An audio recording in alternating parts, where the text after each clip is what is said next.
Bien, muy buenos días todo el mundo. Vamos a dar inicio entonces a la primera clase del capítulo de fisiopatología cardiovascular. Ya, originalmente la clase esta iba a ser de hipertensión arterial, puesto que hipertensión arterial es un factor de riesgo justamente para el desarrollo de esta condición de la cardiopatía isquémica. Sin embargo, por la conversación que tuvimos ayer, y como están viéndolo en medicina interna, me ha parecido más relevante ligarlo al tiro, ¿ya? La fisiopatología con el manejo médico. Entonces, para que empecemos, recordar que el corazón es un órgano que es aeróbico estricto, ¿cierto? Eso es decir, que es absolutamente dependiente del oxígeno para su funcionamiento. ¿Ya? En ese sentido, la actividad, la producción de ATP se produce principalmente a través de vías de tipo oxidativa y eso se ve favorecido por una capilaridad que es súper importante en este órgano, pero además con una cantidad súper importante también de mitocondrias, ¿okay? Aproximadamente un 30% del volumen del cardiomiocito corresponde a mitocondrias. Eso para que cachen ustedes la cantidad insana de ATP que está necesitando el corazón en todo momento. ¿Quién es responsable de aportar el oxígeno al corazón? En última instancia es el sistema de las arterias coronarias, ¿verdad? Y este sistema de las arterias coronarias nace en la primera porción de la aorta ascendente, y ahí nos encontramos, no sé si lo recuerdan ustedes, si lo vieron en anatomía, o si se los mostraron, ahí están los senos coronarios. Son como dos embuditos que nacen justo por encima de la válvula sigmoide, ¿ya? Entonces, de estos senos coronarios nacen la coronaria izquierda y la coronaria derecha, ¿ya? ¿Cuál es la más importante en términos de masa miocárdica irrigada? Es la coronaria izquierda. Déjenme poner el puntero aquí. Es la coronaria izquierda, ¿cierto? Coronaria izquierda que tiene un recorrido cortito y luego se subdivide en lo que es la circunfleja y esta que es la arteria descendente anterior, ¿ya? Si ustedes se fijan, ¿ya? El ventrículo izquierdo en su totalidad está irrigado por esta coronaria izquierda. De hecho, 70%, no sé si se lo dije, 70% de la masa miocárdica está irrigada por la coronaria izquierda. Todo el ventrículo izquierdo, el septo interventricular, parte del ventrículo derecho, ya todo eso es responsabilidad de la coronaria izquierda. La coronaria derecha nace del seno coronario derecho y recorre aquí, ¿cierto?, el surco atrioventricular, como le gusta decir a los anatomistas, y va dando ramitas para el ventrículo, ¿cierto?, para parte del ventrículo derecho y para el atrio derecho también, ¿ya? Entonces, claro, uno podría decir que es menos terrible si es que tenemos fenómenos isquémicos asociados a la coronaria derecha. Sin embargo, ojo, porque el sistema excitoconductor del corazón es responsabilidad de, ¿ok?, esta coronaria derecha. ¿Mm? Eso como cosa de tipo introductoria, ¿ya? Vamos a hablar entonces nosotros de lo que es la isquemia miocárdica. ¿Qué es la isquemia miocárdica? Normalmente cuando uno pregunta, ¿sí?, a sus alumnos qué entienden ellos por isquemia, ¿sí?, a uno le responden que la isquemia corresponde a una disminución en el aporte de sangre. Como posibilidad sirve, sin embargo,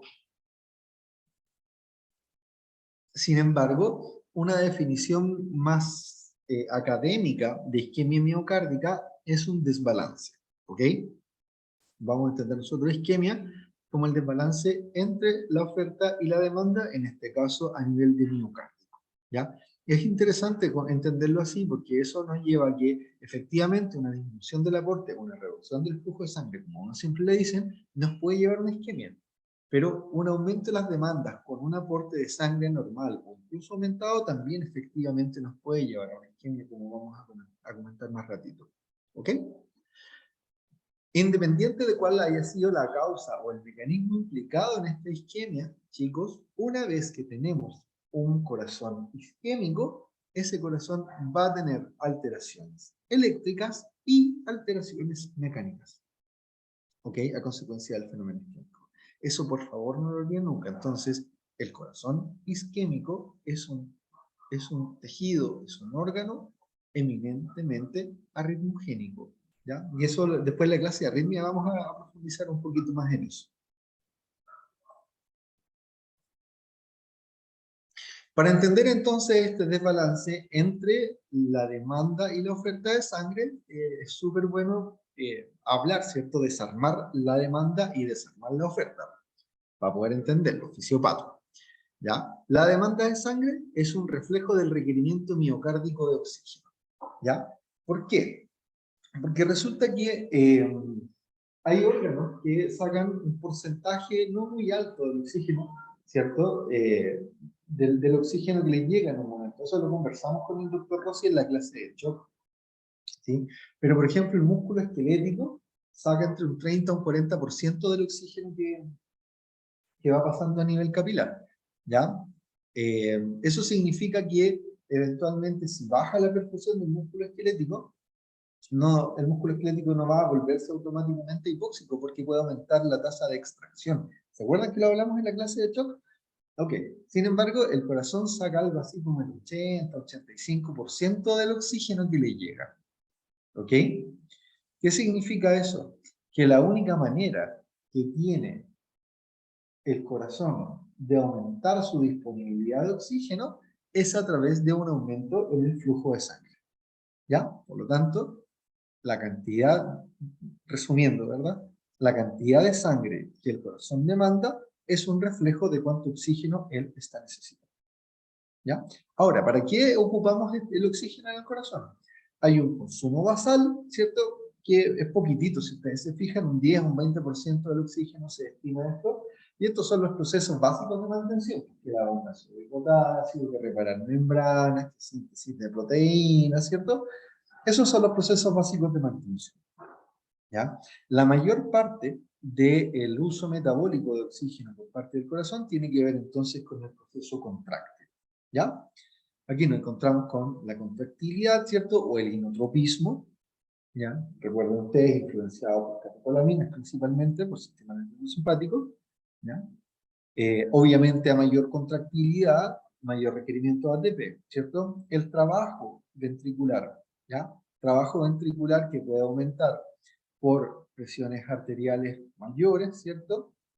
Donde tenemos una impedancia aumentada, una poscarga aumentada por ese corazón, o por un aumento del volumen diastólico final. Ojo con eso también, ¿ya?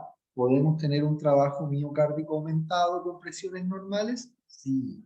¿Por qué? Porque un volumen diastólico final supone un aumento de la precarga, y el aumento de la precarga automáticamente genera un aumento de la poscarga, ¿ya? Por lo tanto, un volumen diastólico final aumentado va a implicar un trabajo ventricular mayor y va a determinar, por lo tanto, una mayor demanda de oxígeno por parte de ese proceso. ¿Ok? El acortamiento del sarcómero, porque cuando se mueven las cabezas de las miocinas, si ustedes lo saben, nos encontramos con que hay gasto de ATP, ¿ya? En ese sentido, súper importante el tema de la frecuencia cardíaca, ¿ya? De la frecuencia cardíaca, obviamente la medida que va aumentando, vamos a ir aumentando los requerimientos de oxígeno y por tanto sangre de su corazón, ¿ya?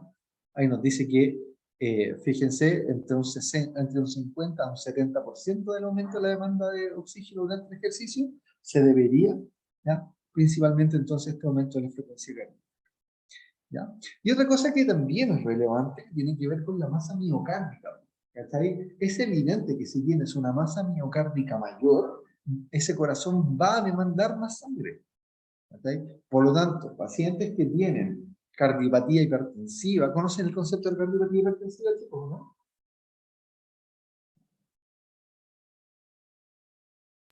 Y lo Lo hemos han escuchado. mencionado, pero no lo hemos profundizado, solo como nombre. Sí, Ya. eso mismo, Hay como lo hemos hay un mencionado. grupo de pacientes hipertensos que a consecuencia del fenómeno hipertensivo van a experimentar una hipertrofia miocárdica. ¿Ya? Pasan otras cosas, pero cuando uno habla como de la cardiopatía hipertensiva, principalmente nos estamos refiriendo al fenómeno así como hipertrófico, ¿ya? El corazón agrandado, el corazón engrosado a consecuencia del fenómeno hipertensivo. ¿Ya? No todo paciente hipertenso termina con su corazón engrosado, pero aquellos que lo hacen, ya decimos nosotros que están con la cardiopatía hipertensiva.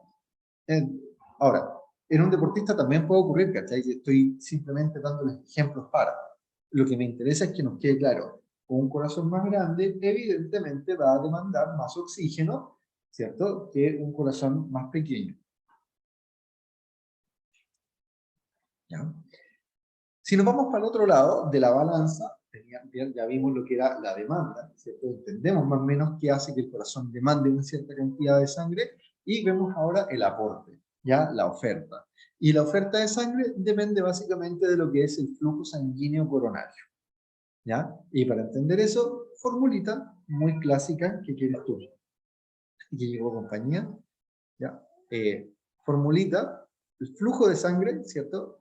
En el sistema de las coronarias depende de una cierta presión, ¿cierto? O un delta P, por ejemplo, sería en estricto rigor la gradiente de presión entre el territorio arterial y venoso en el miocardio, ¿cierto? Pero la presión, digámoslo así, dentro del sistema de las coronarias. Y influenciada o influida esta presión, ¿cierto? O modificada también, influenciado el flujo por lo que es, ahí está, más el flujo más que la presión, por lo que es R. ¿Y R qué era? ¿Se acuerdan, no?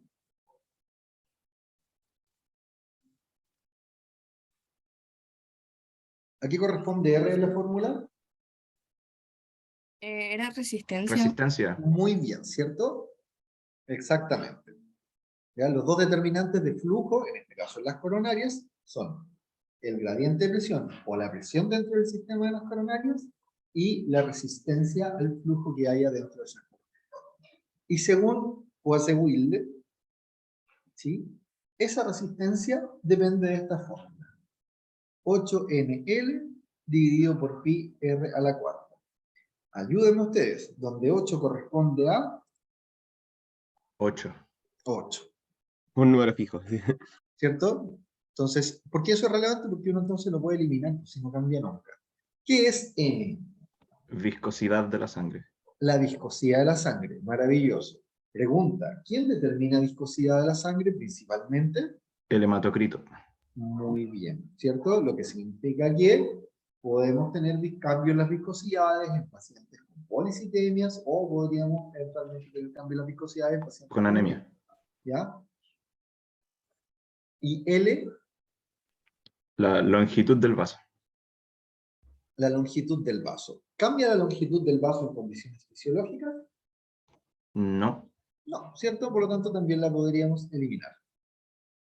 Ahora, ojo, fisiopatológicamente hablando, vamos a ver que después puede tener una relevancia eso. Pi. Es un número 3,14. constante también. Sí, ¿Ah? se elimina. Es un número constante, así que se Es elimina igual. constante, ¿cierto? 3,14, sí que lo podemos eliminar. Finalmente, podemos llegar a lo que el doctor Domenech nombraba como la ecuación prostituida de la resistencia, y es decir, que básicamente depende de la viscosidad de la sangre y depende de R a la cuarta. ¿Qué es R a la cuarta? Es el radio, El radio, radio sí. del vaso a la potencia 4. A la cuarta potencia. Exactamente. Y aquí la clásica pregunta que creo que les apareció ayer también en la academia.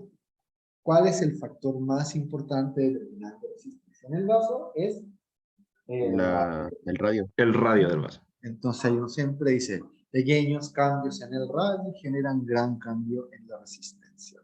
¿Ya? Muy bien, muy bien. Ahora, ¿cómo modificamos el radio? Con constricción y dilatación. Por ejemplo, ¿cierto? Muy bien, muy bien. ¿Ya? Sin embargo, aunque está bien, muy interesante la respuesta, es muy efectiva, no podemos perder de vista que hay fenómenos extravasculares que también van a estar modificando el radio de los vasos sanguíneos. ¿Ya? Entonces, para eso es que puse justamente esta imagen. Entonces, lo que nos muestra en esta imagen tiene que ver con las distintas presiones. Bueno, esto es un corte de pared, ¿cierto? De pared libre de corazón. Aquí nos muestran que va una arteria epicárdica. Estas son las arterias de conducción, como le gusta decir al doctor Rossi, ¿ya? Las arterias de conducción, y estas otras que están acá son las arterias de distribución. ¿Ya? Entonces, fíjense cómo, claro, efectivamente, el nivel de vasoconstricción o de vasodilatación puede modificar resistencia, pero en el caso del corazón, los vasos sanguíneos ya están expuestos además a fenómenos extravasculares, a compresiones extravasculares. Y esas compresiones extravasculares tienen que ver con la presión intramural, ¿sí o no? Porque cuando el corazón se está relajando, cuando el corazón está en diástole, se están separando las fibras, ¿cierto? Por lo tanto, desaparece el fenómeno de compresión extrínseca. Pero cuando el corazón está en sístole, la propia contracción del músculo aprieta por fuera al vaso sanguíneo, ¿sí o no? ¿Me explico adecuadamente, chicos? Sí, profe. Y por lo Sí, se entiende, tanto, profe. ese fenómeno de compresión extrínseca va a ser un factor extra que va a estar modificando el radio, por un fenómeno independiente de la actividad de la musculatura lisa. ¿Ya? Y no olvidar también, por cierto, la presión que hay dentro de la cavidad, que va a estar impactando, ¿cierto? Desde el miocardio subendocárdico, esta parte que está más abajo rodeando la cavidad, hasta el miocardio subepicárdico, ¿ya? Con impacto principalmente sobre ¿quién? Sobre el miocardio subendocárdico, con esta porción que está acá, ¿ya? Una cosa interesante que hay acá tiene que ver con lo siguiente, fíjense que dice presión, ¿cierto? Intramural, aquí, y dice presión intramural acá. ¿Por qué aparecen dos? Aparece lo mismo. ¿Por qué aparece lo mismo? No tiene sentido eso. Sí, tiene un sentido importante. Porque además dice, miren, fíjense, detalles, ¿cachai? Presión intramural de acá es más pequeñito que este, ¿sí o no? ¿Por qué ocurre eso? Porque cuando el corazón hace sístole, no todas las porciones del corazón hacen la misma fuerza. ¿Ok? El miocardio subendocárdico, la porción del corazón que está rodeando la cámara, se contrae con más fuerza de lo que lo hace el miocardio subepicárdico. ¿Qué significa eso? Que a nivel del miocardio subendocárdico tengo una presión o una fuerza extravascular mayor tendiendo al colapso que lo que tengo en el miocardio subepicárdico. ¿Estamos claros? Sí, profe. Bacán. ¿Qué ocurre durante el diástole? Felizmente, para nuestro corazoncito, ¿cierto? Desaparecen o disminuyen potentemente estas fuerzas extrínsecas y por lo tanto el radio tiende a relajarse y entonces el flujo tiende a aumentar. ¿Ya? Eso es una cosa que es súper relevante porque lo que estamos queriendo decir acá es que el miocardio subendocárdico se irriga principalmente durante la diástole. ¿Ya?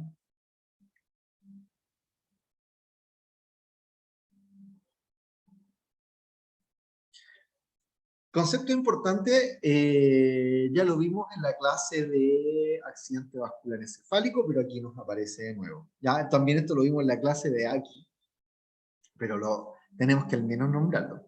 ¿Ya? El miocardio, el tejido miocárdico tiene autorregulación del flujo sanguíneo. ¿Se acuerdan en qué consistía la autorregulación del flujo sanguíneo? Porfa, para no ser yo el único que habla. ¿En qué ¿Cuál fue la consiste? pregunta, profe? ¿Ah? ¿Cuál fue la pregunta? ¿En qué consiste la autorregulación del flujo sanguíneo? En vasodilatación o vasoconstricción, ¿o no? ¿Para qué? Pero, o sea, no es eso. Esa es la explicación la explicación mecanística. Pero, ¿qué es el flujo autorregulado? La idea es que se Ah, ya. mantenga el flujo en un determinado rango, o sea, lo que necesita en realidad ¿En un el órgano determinado para rango de profundizar. qué? Sí, po. De De presiones. presiones. Ok, ¿cierto? Ya. Es decir, a una cierta... Aquí, y el flujo va a depender de qué, de la actividad metabólica que tenga el corazón, en este caso. Entonces, a un cierto nivel de actividad metabólica, para ese cierto nivel de actividad metabólica necesito un cierto flujo. Y ese flujo lo mantengo, como bien dicen ustedes, a pesar de que se puedan producir cambios en la presión dentro del sistema de las coronarias. ¿Sí? ¿Estamos de acuerdo con eso? ¿Sí, profe? ¿Todos? Ya. Y ahora Sí, viene la profe. explicación a eso. ¿Y cómo se producía eso?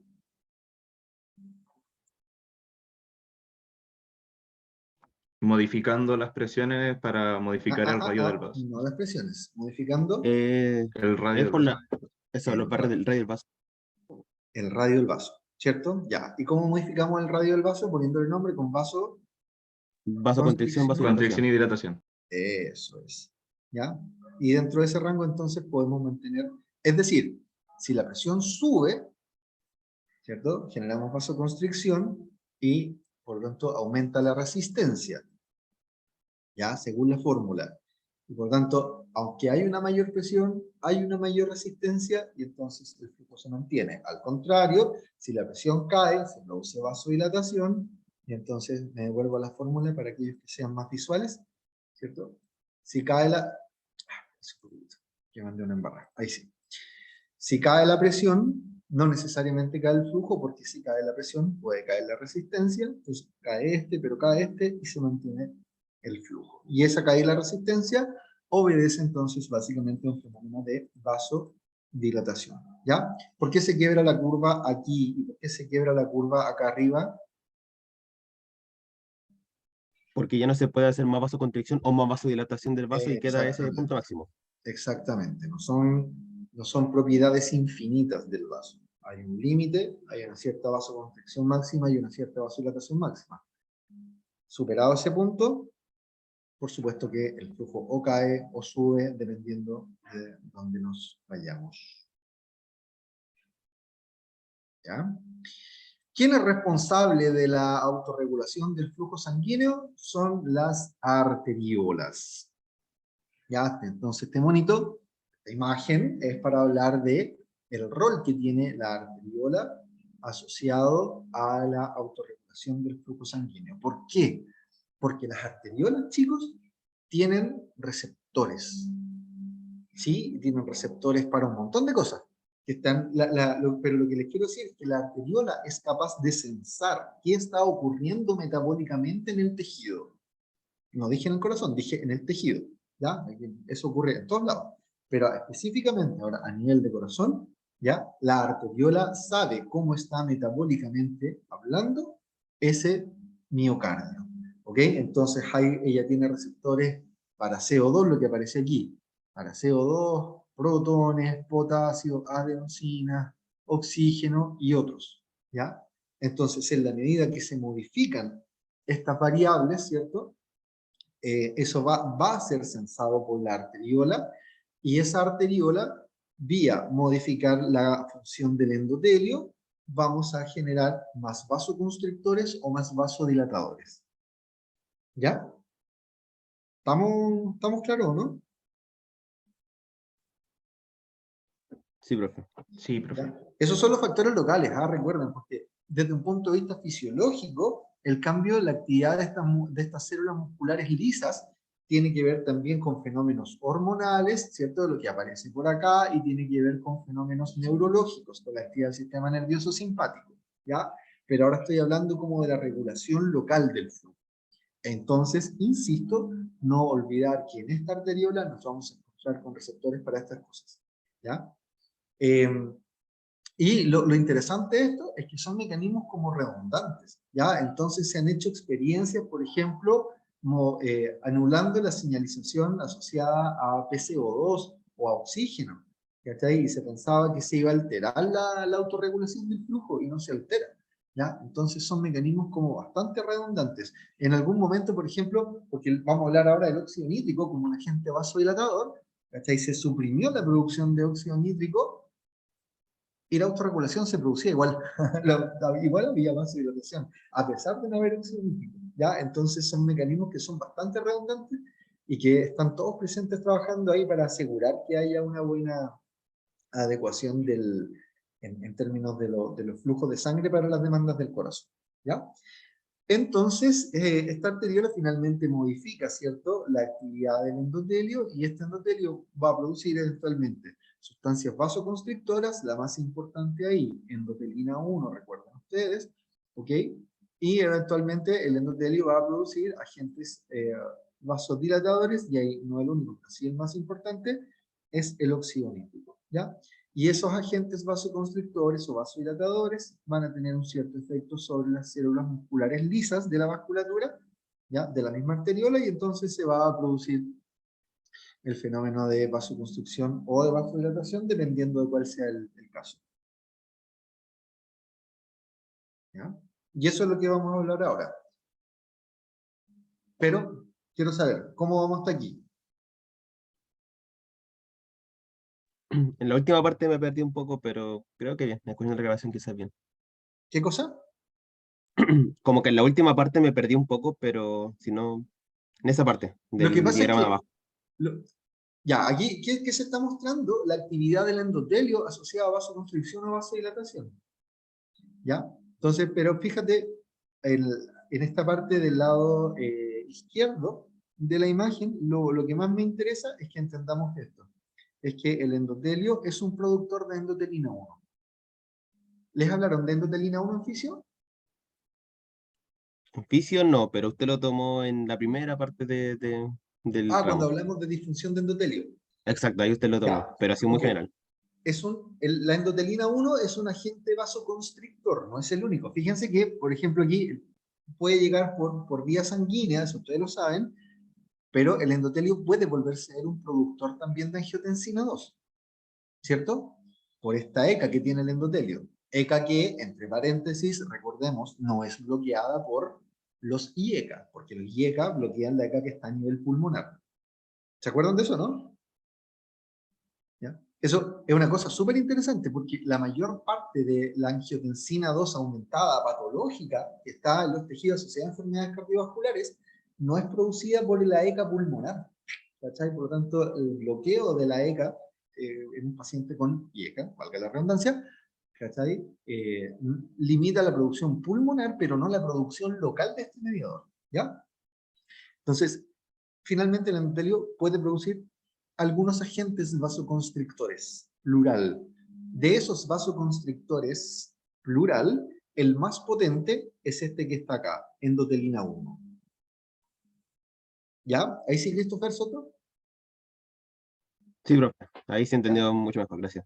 Y el endotelio produce agentes, plural, vasodilatadores, óxido nítrico, prostaglandina I. ¿Ya? De estos dos, el más potente es el óxido nítrico. ¿Ya? Es decir, el endotelio es el responsable de producir al principal agente vasoconstrictor y al principal agente vasodilatador. La producción de uno u otro, de acuerdo a lo que yo les estoy diciendo, va a variar en relación a los niveles de estos metabolitos en el medio ambiente de los cardiomiocitos. Ahí sí, Sí, ahí sí, muchas gracias, profe. ya, lo pongo como ejemplo. Me imagino, estamos todos sentados, alguno de ustedes estará acostado, sé que uno debe estar con una zafrada encima porque está con frío, ¿cachai? Pero estamos con requerimientos más o menos bajos del corazón. ¿Qué pasa si nos ponemos a hacer ejercicio? Si nos ponemos a hacer ejercicio, van a aumentar las demandas metabólicas del corazón. ¿Ya? Como aumentan las demandas metabólicas del corazón, el corazón necesita más oxígeno, ¿cierto? ¿Qué va a ocurrir? Pensemos en el oxígeno, solamente en el oxígeno. ¿Qué va a ocurrir con el PO2 en el medio ambiente muscular?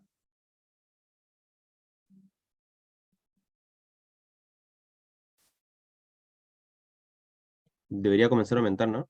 No, po. Si el corazón saca más, si los cardiomiocitos sacan más, ¿qué le ocurre a ese PO2? Ah, la PO2 disminuye, por lo cual quiere más oxígeno. Disminuye la PO2. ¿Sí o no? ¿Estamos todos de acuerdo? Ya. Si disminuye la PO2, va a ser sensado ¿por quién? Por la arteriola. Por lo tanto, se va a generar un efecto ¿de qué tipo? Vamos a tener un aumento de la producción de vasoconstrictores o de vasodilatadores.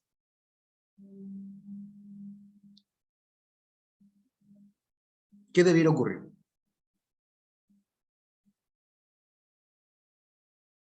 ¿Vasoconstrictores o vasodilatadores? ¿Cuáles aumentan?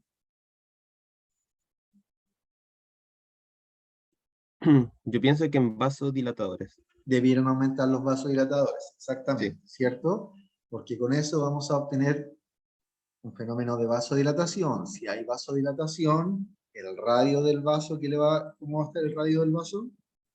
Mucho más grande.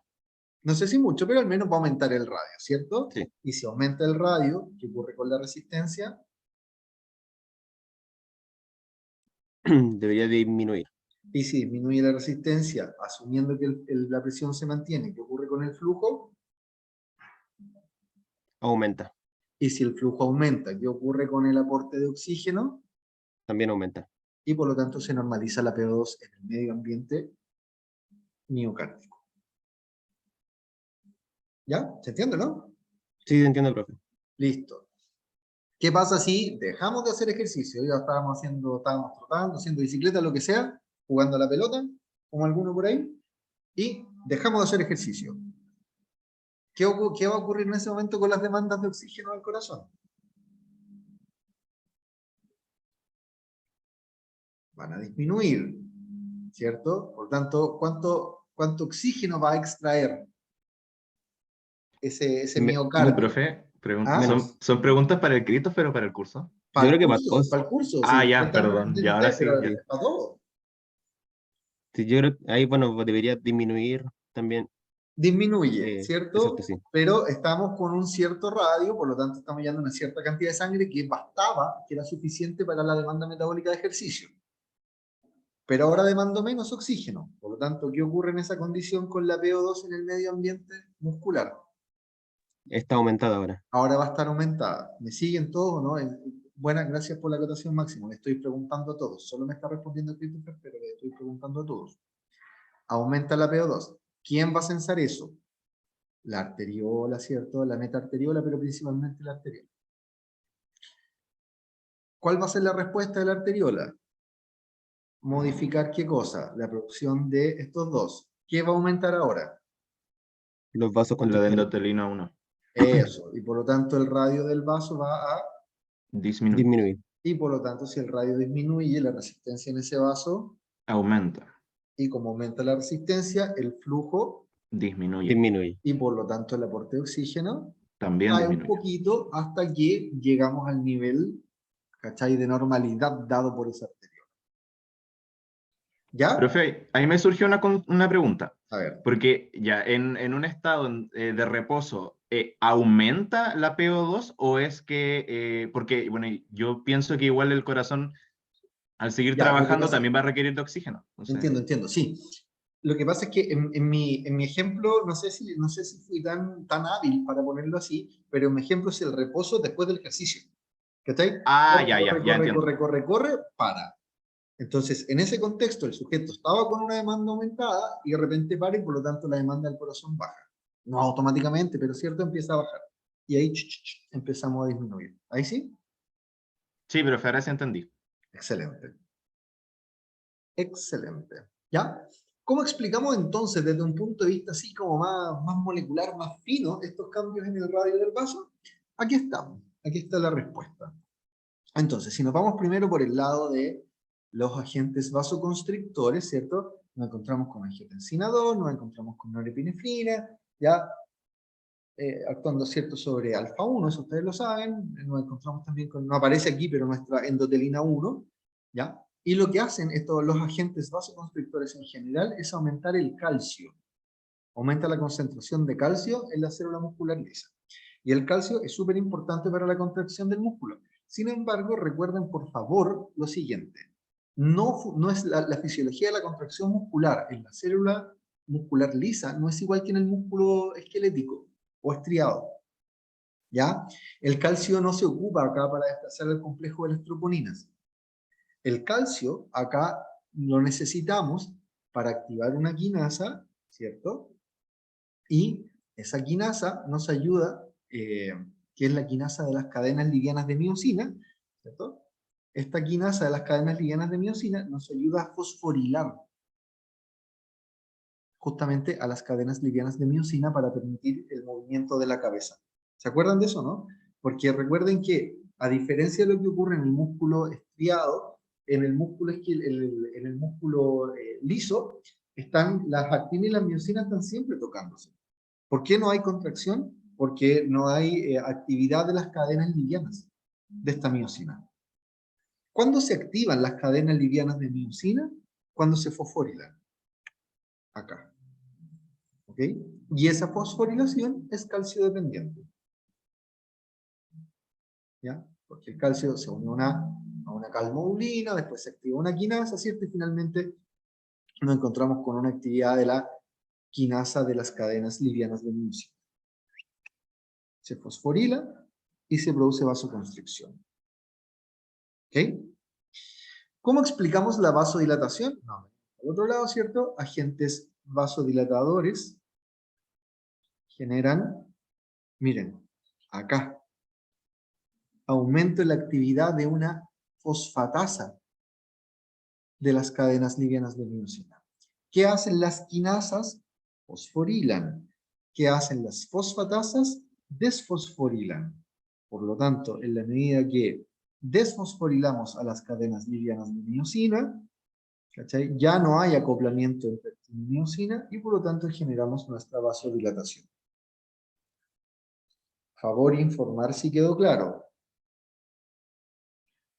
Porque esto lo comento, podríamos decir vasodilatación y vasoconstricción, nomás, porque lo estoy comentando así, porque después lo voy a necesitar para una cosa de fisiopato. Por mi parte sí se entendió. Por mi parte Listo, también. muchas gracias. Sí, profe, todo claro. Gracias. ¿Quién dijo eso? ¿Quién participó? Quiero saber. Lisette, Lizeth Miranda, qué gusto verte. ¿Cómo estáis? igualmente, profe. Bien, más o menos porque, bueno, más o menos realmente, porque me sacaron la muela del juicio. Oh, ¿está con cara de televisor o no quedó tan inflamada? No, no tanto. Ah, ya, qué bueno, me alegro. Ya, pues, Eso. reposo, harta analgesia y que todo salga bien. Ok, llegamos entonces a hablar ahora de un concepto que es la reserva coronaria. ¿Ok? ¿Conocen el concepto de reserva coronaria? ¿Les hablaron de reserva coronaria en medicina o no? No, ¿No? no, Ya. no que yo recuerde, pero estoy casi seguro que no. Dale. Ya, les presento, jóvenes, con ustedes la reserva coronaria. ¿Qué es la reserva coronaria? La reserva coronaria tiene que ver con la capacidad de aumentar el flujo de sangre, ¿cierto? De acuerdo a los requerimientos de ese corazón. Por eso dice ajuste de flujo según requerimientos. ¿Ya? Y esta reserva coronaria, esta capacidad de aumentar el flujo de sangre en el sistema de las coronarias de acuerdo a las demandas del corazón, va desde un flujo autorregulado en reposo hasta la capacidad máxima. Hasta, perdón, la vasodilatación máxima. ¿Por qué? Porque obviamente a mayor vasodilatación, mayor capacidad de aumentar el flujo de sangre, ¿sí o no? A ese corazón. Entonces, si en reposo tenemos un cierto nivel de diámetro de vaso, ¿ya? Desde ahí puede aumentar, hasta que ya no puede vasodilatarse más, porque ya no podemos, obviamente, aumentar más el flujo de sangre vía caída de la resistencia. Este fenómeno se produce a nivel de las arterias arteriolas, perdón, coronarias. ¿Ok? Y entonces, fíjense, permite lo siguiente, que el flujo de sangre aumente en la medida que aumenta el consumo de oxígeno en ese corazón. ¿Ok? Eso es entonces la reserva coronaria, y aquí está graficado. Y muy asociado a este concepto de la reserva coronaria, aparece el concepto de la insuficiencia coronaria. Entonces, ¿cuándo tenemos insuficiencia coronaria? Cuando hay una incapacidad de la circulación coronaria para satisfacer los requerimientos de oxígeno del corazón. Graficado eso es acá, la curva en color rojo. ¿Ok? Miren la curva en color rojo, que es la curva del paciente con enfermedad de arterias coronarias, placa ateroma. Aumenta el flujo de sangre a medida que aumenta el consumo de oxígeno miocárdico en esos sujetos, ¿sí o no? Aumenta el principio, pero es poco, muy poco. Aumenta un principio, pero es poco, exactamente. Siempre hago la pregunta porque eventualmente alguien me dice, no, no aumenta. Y yo les digo, sí, pues sí aumenta. Si no aumentara, la curva sería como así. ¿Sí o no? Sería plana. Pero aquí aumenta. Pues. Lo que ocurre es que no aumenta adecuadamente. Es decir, aumenta el flujo de sangre sin lograr satisfacer todas las demandas de oxígeno que hay en ese corazón. ¿Ya? Y aquí entonces, si ustedes se fijan, la diferencia entre la curva normal y la curva de color rojo va representando, ¿cierto? Esto que los hombres vemos de color plomo y las mujeres ven de color gris. ¿Ya? Esta zona representa el nivel de déficit de oxígeno que se produce a nivel miocárdico en este corazón. ¿Ya? Eso es lo que se conoce entonces como insuficiencia de arterias coronarias. Y profesor, ¿eso funciona como base fisiopatológica del proceso de isquemia? En algunos casos. Y por eso es que eso lo estoy comentando. Ya lo vamos a ver. ¿Ya? Ya lo vamos a ver. Entonces, una vez que se establece la isquemia en el miocardio, nos encontramos con un hecho interesante, que no todo el miocardio, como dice ahí, es igualmente susceptible al fenómeno isquémico. Hay partes que son más susceptibles, hay partes que son menos susceptibles. ¿Cuál es la porción del miocardio que es más susceptible a la isquemia y por lo tanto en condiciones normales, regularmente la primera que se infarta? Es el miocardio subendocardio. ¿Por qué? Ya hemos explicado esto. Porque primero, el miocardio subendocárdico genera más fuerza, ¿se acuerdan, no? Más tensión al Más momento presión de intramural. Exacto. Y como genera más fuerza, demanda más oxígeno. ¿Cierto? Segundo, fíjense ustedes que, ¿cierto? Y esto ya lo habíamos más o menos comentado, las arterias coronarias, las grandes, van por acá por afuera. Y la circulación coronaria o la irrigación, ¿cierto? Al corazoncito, al tejido, es desde la parte más externa hacia la parte más interna. O sea, el miocardio subendocárdico es el último en irrigarse. Y además tenemos los fenómenos de compresión extravascular por parte de la propia masa miocárdica y por el efecto de aumento de presión intracavitaria durante el sístole. ¿Me entienden? ¿Qué significa? Por lo tanto, el miocardio subendocárdico básicamente recibe sangre durante el diástole. Lo cual es problemático porque ¿qué ocurre con los tiempos de diástole en la medida que aumenta la frecuencia cardíaca? Van disminuyendo, ¿sí o no? Pero el tiempo de sístole es fijo. Por lo tanto, si yo tengo una frecuencia cardíaca de, no sé, 70, por decir algo, ¿cierto? Y luego tengo una frecuencia cardíaca de 140, lo que cambió, el tiempo que se modificó para lograr aumentar el número de latidos fue el diástole. Y por lo tanto, más se compromete, ¿cierto?, la irrigación del miocardio subendocárdico. ¿Qué les quiero decir con esto, queridos? Que el miocardio subendocárdico normalmente está ahí en la quemada, al borde de la isquemia. Sin ¿Aún en embargo, condiciones normales? ¿qué cosa? ¿Aún en condiciones normales Aún en está condiciones aún más al normales. borde? Aún en condiciones normales. Mi pregunta ahora, ¿por qué, de acuerdo a todo lo que estamos diciendo, en condiciones normales no se nos muere el miocardio subendocárdico?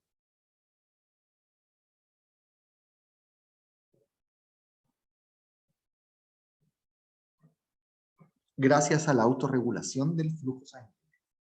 ¿Ya? Lo pensé, pero eso no es más bien cuando está aumentando, disminuyendo las presiones más que en condiciones normales. No, espérate.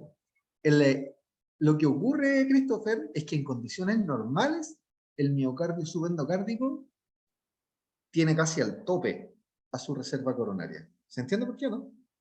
Ah, ya, ahora sí comprendí, ya, bien. La tiene casi al tope. Espérate, déjame, voy a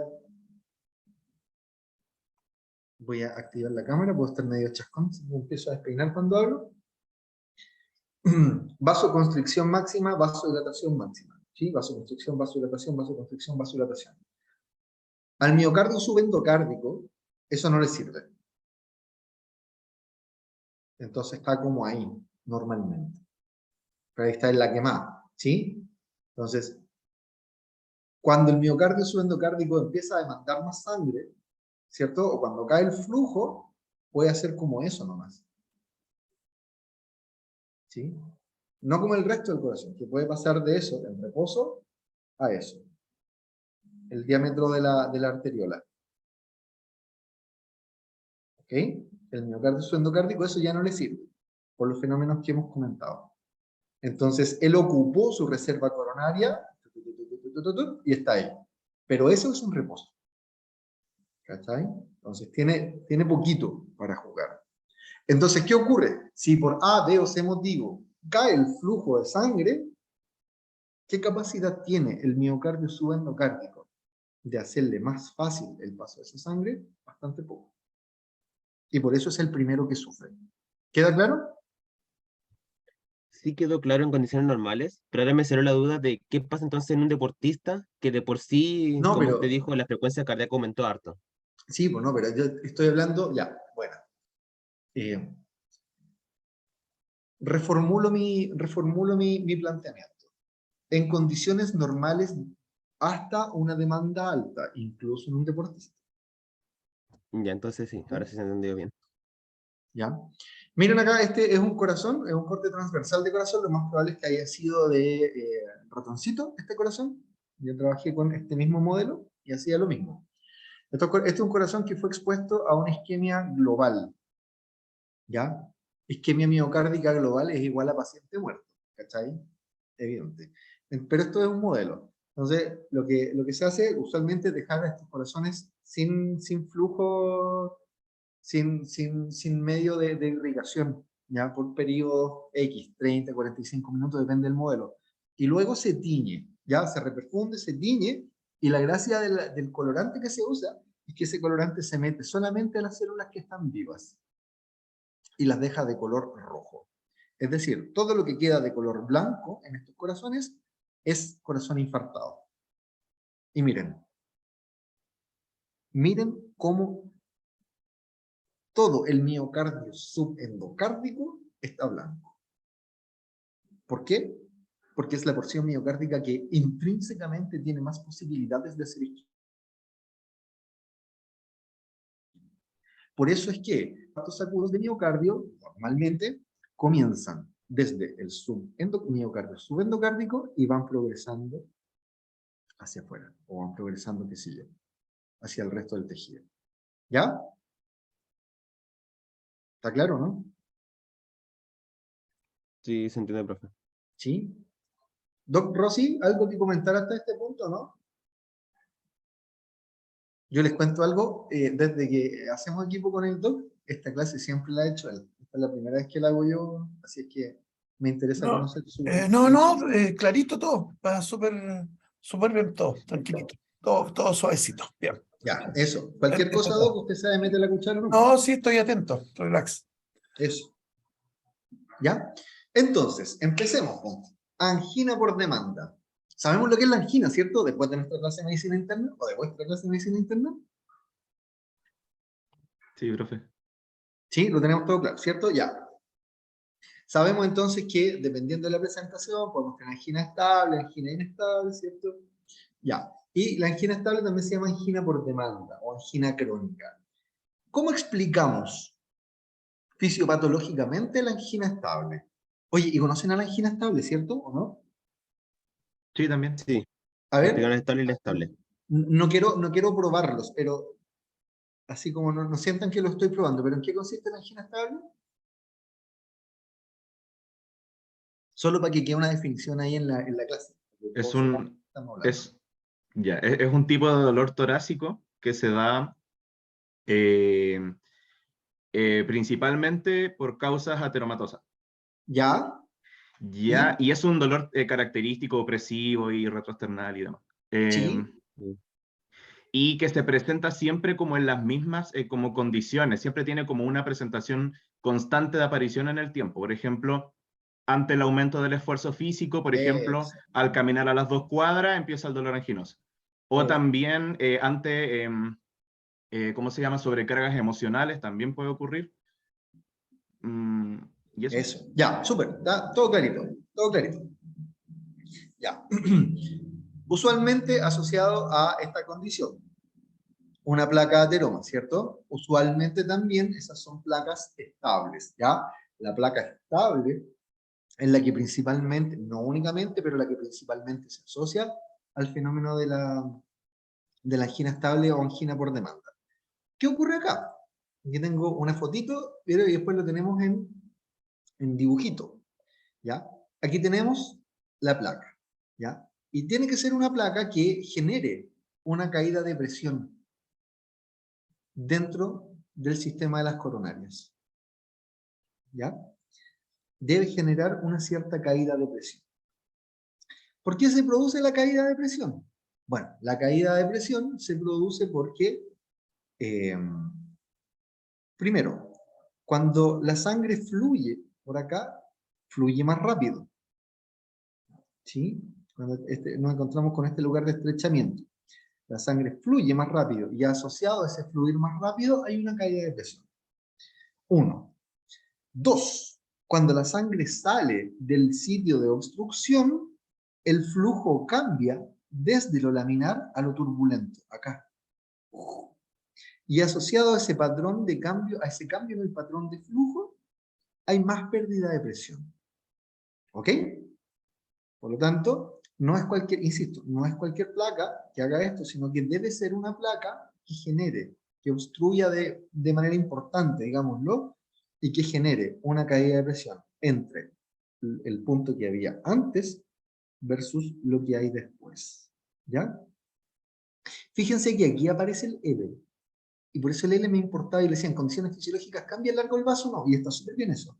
Pero, ¿qué pasa si tengo una placa de ateroma que es más larga?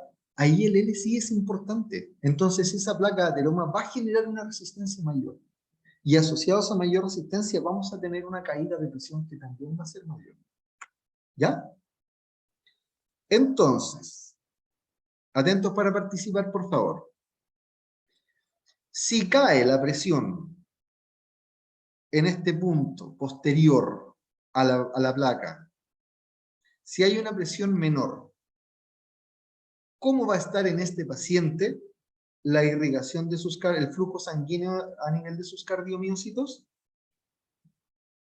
Pregunta para todos y todas.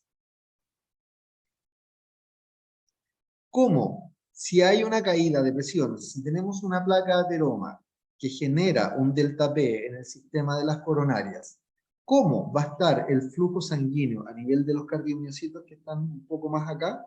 Disminuido. Disminuido, estar? sí, eso. Va a estar Disminuido. normal. Y ¿Por qué va a ¿Por estar qué? normal? Porque la placa de ateroma está ¿dónde? Por definición, en las arterias grandes y medianas. ¿Y los cardiomiocitos están dónde? A nivel de tejido. ¿Quién está entre los cardiomiocitos y la placa de ateroma? Las arteriolas. ¿Qué se produce a nivel de arteriola? Vasodilatación o vasoconstricción. ¿Me cachan o no? Ah, Sí. claro. Pero y en un primer momento Eso. Es que acuérdate que esta placa, la placa es progresiva. va creciendo lentamente. Sí, sí, ya entendí por qué. ¿Cachai? Entonces, ¿qué ocurre? Cae la presión de perfusión dentro de este vasito coronario y ¿cuál es la respuesta? Se produce vasodilatación, es decir, ocupamos nuestra autorregulación del flujo coronario. ¿Sí o no? ¿Sí? Claro. Ya, sí, se comprende. Excelente. Ahora, Y mi como pregunta. es algo progresivo y lento, le da el tiempo para adaptarse. Eso. ¿Ya? Ya. Y ahora, ¿pero qué pasó con la reserva coronaria en este compadre? Se le Ya va se está agotando poco a ocupando. poco. Exacto, pues la estamos agotando. La estamos agotando. ¿Cachai? Entonces, teníamos esta arteriola originalmente cuando su coronaria era sana y con eso bastaba. Pero a la medida que fue creciendo la placa, eso ya no le bastaba. Y empezamos así. Y llegamos a eso. Y con eso está súper bien su corazón. Pero está súper bien para una determinada condición metabólica, en reposo. ¿Sí? ¿Y qué pasa si el sujeto ahora camina? ¿Qué pasa con las demandas de su corazón? Aumentan un poquitito. Aumentan. Se aumentan un poquitito. ¿Cuánta sangre necesita el corazón? Un poco más. ¿Cómo Más. solucionemos? Con vasodilatación. Listo. Pongámoslo a trotar. Aumentó la demanda metabólica del corazón, aumentó la demanda de sangre. ¿Cómo le oferto más sangre al corazón? Más vasodilatación. Estamos. Pero ahí ya Pero llegamos al llega un punto máximo. que ya no se puede más. Ahí llegamos al máximo. Y el compadre está trotando. Y si ahora se pone a correr, Ahí empieza a doler. aumentó la demanda de sangre en su corazón. ¿Pude aportarle más sangre? No. No. En el desbalance entre aporte y demanda. genera isquemia y el cuadro anginoso. Y esa situación es mucho más crítica para el miocardio subendocárdico, que ya de por sí tiene mucha menor reserva Y coronaria. esa situación es Exacto. mucho más crítica para el miocardio subendocárdico. Es el primero que se va a dar, ¿ya? ¿Quedó claro, no?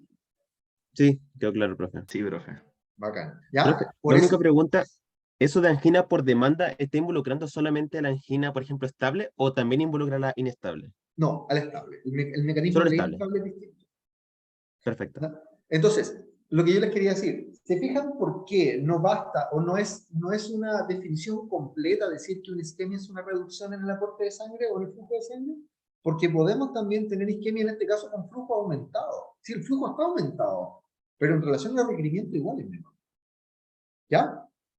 Acuérdense, si se los pregunto en la prueba, el mecanismo fisiopatológico de la angina por demanda, o la angina estable o angina crónica, es la pérdida de la reserva coronaria. ¿Ok? ¿Qué pasa? En la angina inestable hay el mecanismo fisiopatológico distinto, porque aquí esto tuvo que ver con un aumento en la demanda que superó la oferta, ¿cierto? En la angina inestable, lo que se suele producir es un fenómeno trombótico asociado a una placa, en este caso, inestable. Y eso es más severo, porque como hay un fenómeno trombótico, ahí tú tienes una caída en el flujo. Por lo tanto, eso es mucho más difícil de manejar. Porque, ¿qué va a hacer este paciente? Cuando esté corriendo, ¿va a sentir el dolor del pecho? Obviamente cede la actividad física. Como cede la actividad física, cede las demandas metabólicas del corazón y por lo tanto demanda menos sangre. Entonces, como demanda menos sangre, ya puede ser que volvamos a normalizar el flujo. ¿Ya? Chicos, debiéramos llegar hasta acá nosotros. Estamos ya en tiempo. Dejo, aunque en teoría podríamos seguir más, pero estaríamos ocupando laboratorio y no todos tienen laboratorio hoy. Entonces la pregunta, por favor, para todos, Fernando en su calidad de delegado, pronúnciese. ¿Prefieren que quedemos hasta aquí o terminamos esta clase hoy? No sé, Doc, yo creo que habría que preguntarle como a todos, aprovechando los 23 que están. Hagamos una encuesta flash. Doc Rossi, si pudiera pausar mientras tanto la grabación.